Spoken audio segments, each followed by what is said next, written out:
مجھے تو یوں لگتا ہے رب نے ہمیں سمجھایا ہے کہ تم نہ اپنا کام کرتے رہو، کسی کے سخت رویے کو ملحوظ خاطر لانے کی کوئی ضرورت ہے۔ اس سے آگے آیت نمبر 5 کے اندر اللہ کریم نے بتایا ہے کہ بعض بستیوں میں دوپہر کو سوتے ہوئے عذاب آیا، اور جب عذاب آیا تو پھر ان کے مکینوں نے اقرار کیا کہ ہاں ہم ظالم ہیں، یہ ہمارے ظلم کی وجہ سے آیا۔ قیامت کے دن اعمال کا وزن کیا جانا حق ہے، وزن کیا جائے گا۔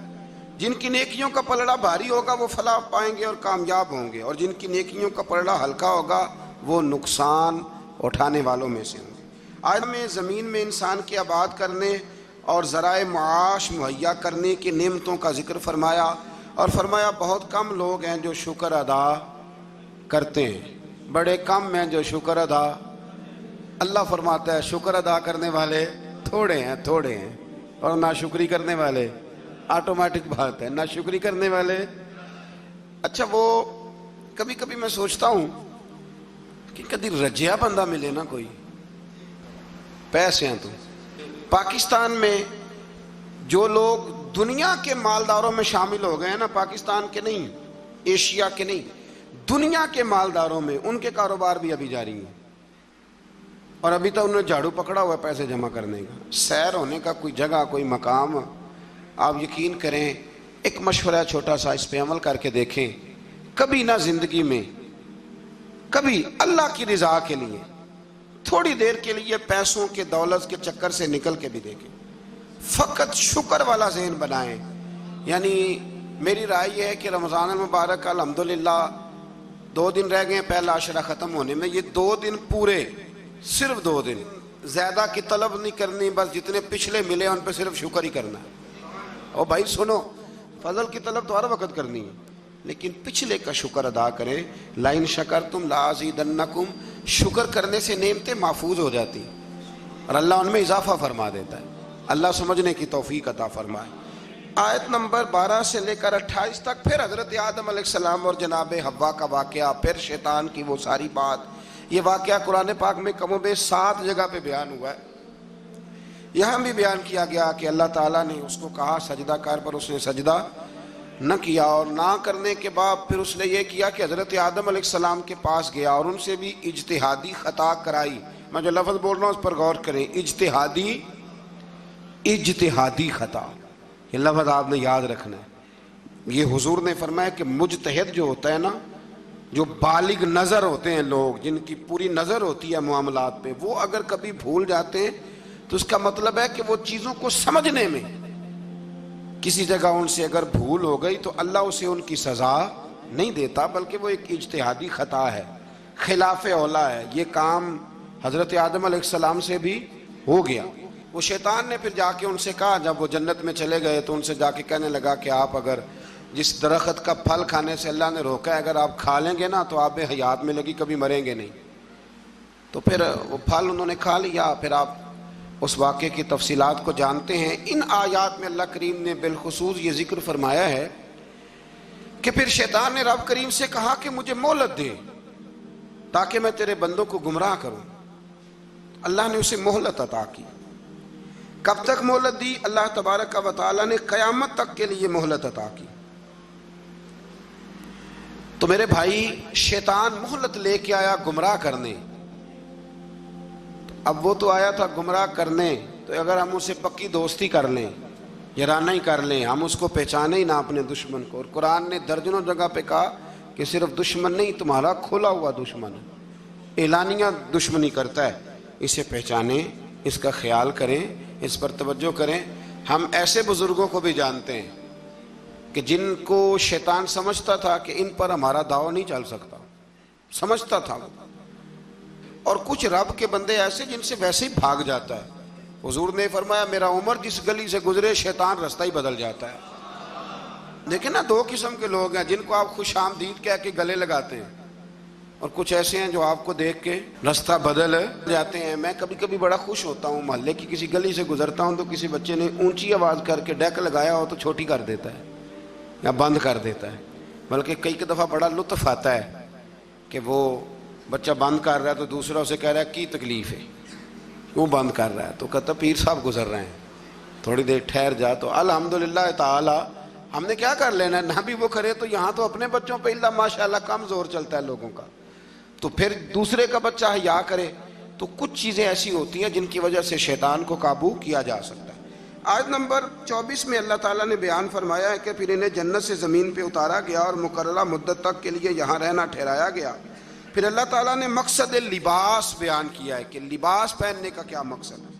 فرمایا ہم نے بنی آدم پر لباس اس لیے اتارا ہے کہ ان کی ستر پوشی ہو، ستر پوشی، پردہ ہو اور سامان زینت ہو، اچھے لگے لباس پہن۔ اور سب سے بہتر لباس تقوی کا لباس ہے، اس سے بندے کی زیادہ پردہ پوشی ہوتی۔ پھر بنی آدم کو متنبہ کیا گیا کہ شیطان کے مکر و فریب میں نہ آئیں، اس کو یہ ملکہ دیا گیا ہے کہ وہ تمہیں ہر جہت سے دیکھ لیتا ہے۔ اللہ تعالیٰ نے لباس پردے کے لیے دیا ہے اور زینت کے لیے دیا ہے۔ تو اگر کوئی لباس اس طرح کا پہننے جس سے پردہ ہی نہ ہو رہا ہو، پھر اس کا مطلب ہے وہ لباس کے مقصد کو نہیں سمجھا۔ کھلا لباس پہنے، چست لباس نہ پہنے، وسیع لباس پہنے جس سے آپ کو بہت ساری چیزیں سمیٹنے کا موقع ملے۔ گرمیاں شدید آئیں گی تو بہت سارے نوجوان شارٹ نکریں پہن کے وہ گھومیں گے، انہیں ڈرنا چاہیے اللہ تعالیٰ سے۔ میں پوچھتا ہوں کئی دفعہ بچوں سے کہ یہ تھوڑا سا جو آپ نے پاجامہ کاٹ لیا ہے تو اس سے کس قدر زیادہ آپ کی گرمی ختم ہو گئی ہے۔ سمجھے چیزوں کو، مطلب ہم جان بوجھ کے اس کام کی طرف لپکتے ہیں کہ جو کام بڑا ہی ناپسندیدہ ہے۔ اللہ تعالیٰ ہمیں سمجھنے کی توفیق عطا فرمائے۔ آیت نمبر 32 و 33 میں فرمایا کہ اے بنی آدم، ہر عبادت کے وقت لباس زینت کو اختیار کرو اور اسراف سے بچتے رہو۔ اسراف سے بچتے ہوئے اللہ تعالیٰ کی نعمتوں سے استفادہ کرو۔ پاکیزہ چیزیں خواہ لباس ہو یا خوراک ہو مومنوں کے لیے حلال ہیں۔ اللہ نے ظاہر اور باطن میں بے حیائی، گناہ اور حق سے نکل جانے کو حرام قرار دیا ہے۔ باقی کسی کے پاس پیسے ہوں تو وہ 10,000 کی ایک وقت روٹی کھا لے تو اس کے لیے وہ ناجائز نہیں ہے، وہ 10 لاکھ کا بھی لباس پہن لے تو اس کے لیے منع، لیکن اسراف سے بچے، فضول خرچی سے بچے۔ کچھ لوگ ایسے ہیں جن کے پاس چیزیں ہوتی ہیں پھر بھی چھپاتے ہیں کسی کو پتہ نہ چل جائے۔ یعنی سادگی اس کا نام نہیں ہے کہ آپ پیسے اندر چھپا کے پرانے کپڑے پہن کے نکلیں، یہ سادگی ہے، یہ کنجوسی ہے۔ نبی کریم علیہ السلام نے نا، حضور صلی اللہ تعالی وسلم نے ایک شخص کو دیکھا تھا کہ پھٹے پرانے کپڑے پہنے ہیں، تو حضور نے آواز دی، فرمایا تیرے اوپر تو بڑا فضل ہے اللہ کا۔ حضور الحمدللہ، تو فرمایا اچھے کپڑے پہنا کر، رب کریم جب نعمت دیتا ہے تو اثر دیکھنا پسند فرماتا ہے۔ اچھا ہمارے ہاں لوگ سادگی کس کا نام رکھتے ہیں، یعنی کروڑوں روپیہ بینک میں پڑا ہے تو سادگی یہ کپڑے نہیں خریدنے، یہ سادگی نہیں صاحب، یہ کنجوسی ہے۔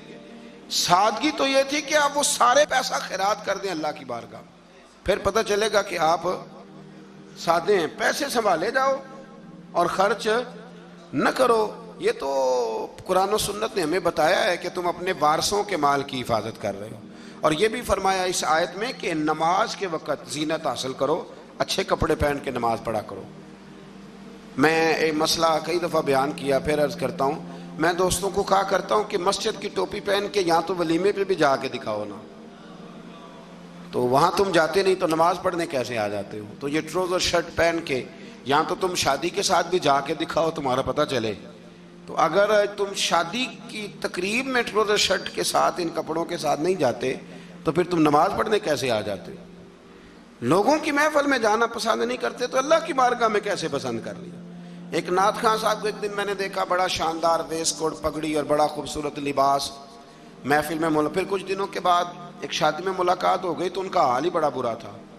اینک بھی کچھ لوگ مطلب لگا لیتے ہیں، مجھے نہیں سمجھ آتی کالی اینک کا کیا ترجمہ ہے، وہ لگا لیتے ہیں، کالی اینک لگائی ہوئی ہے اور جناب بال بڑے شاندار۔ تو مجھے مل گئی تو میں نے السلام علیکم کے ساتھ ہی کہا، میں نے کہا عاشق رسول صاحب کیا حال چال ہے؟ ماشاءاللہ۔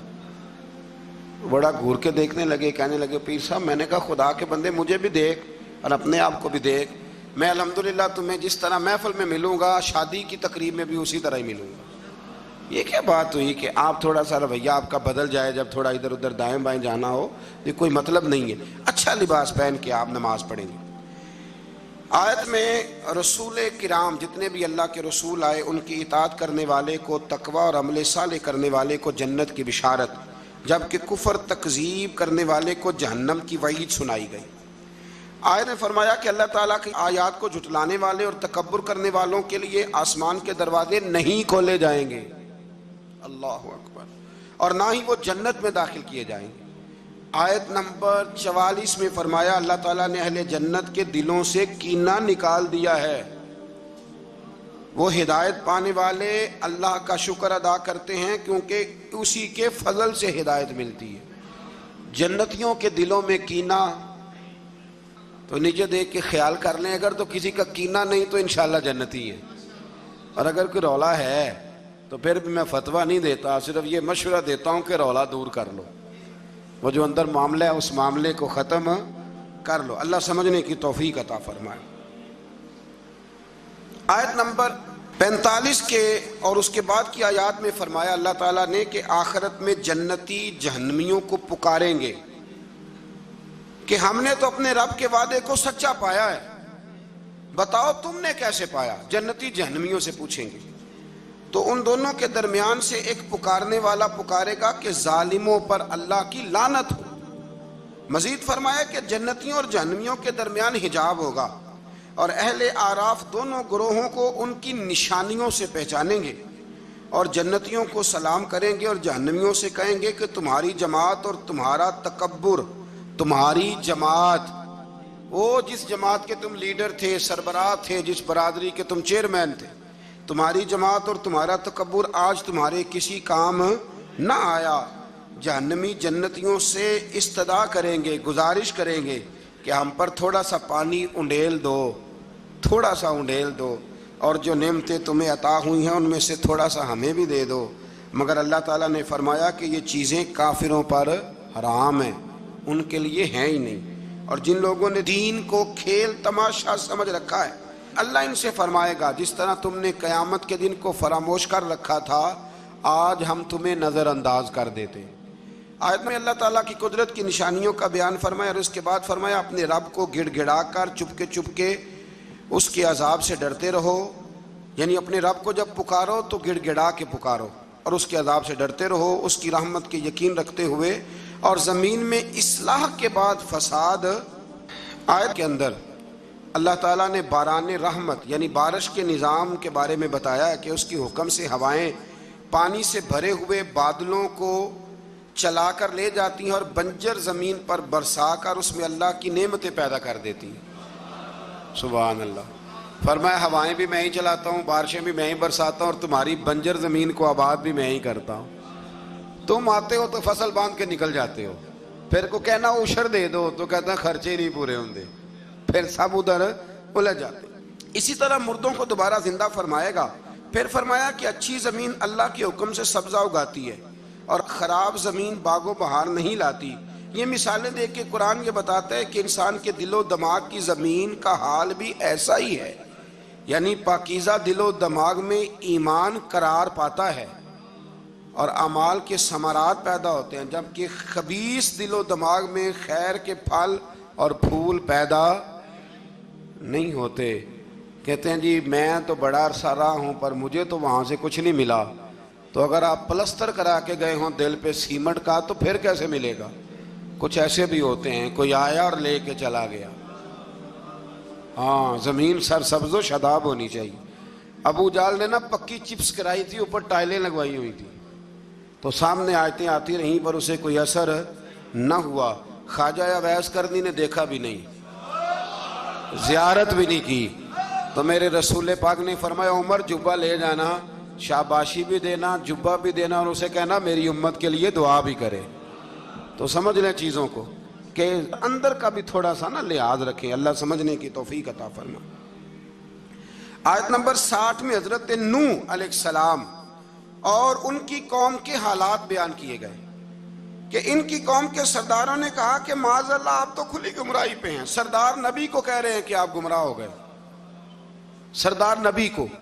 اگر حضرت نوح کی قوم کے سردار نبی کو کہہ سکتے ہیں کہ تم گمراہ ہو گئے، تو اگر آج کے سردار کسی مولوی کو کہہ دے تو ان کو کوئی ٹینشن لینے کی ضرورت، یہ سرداروں کا طریقہ پرانا چلا آ رہا ہے، کہہ دیتے ہیں۔ حضرت نوح علیہ السلام نے فرمایا میں تو اللہ کا رسول ہوں اور میرا کام تمہاری خیر خواہی ہے اور تم تک دعوت حق کو پہنچانا ہے۔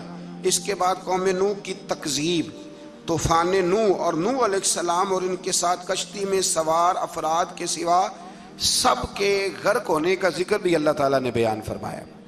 پھر آیت نمبر 66 میں حضرت ہود علیہ السلام اور ان کی قوم میں عاد کا ذکر ہے۔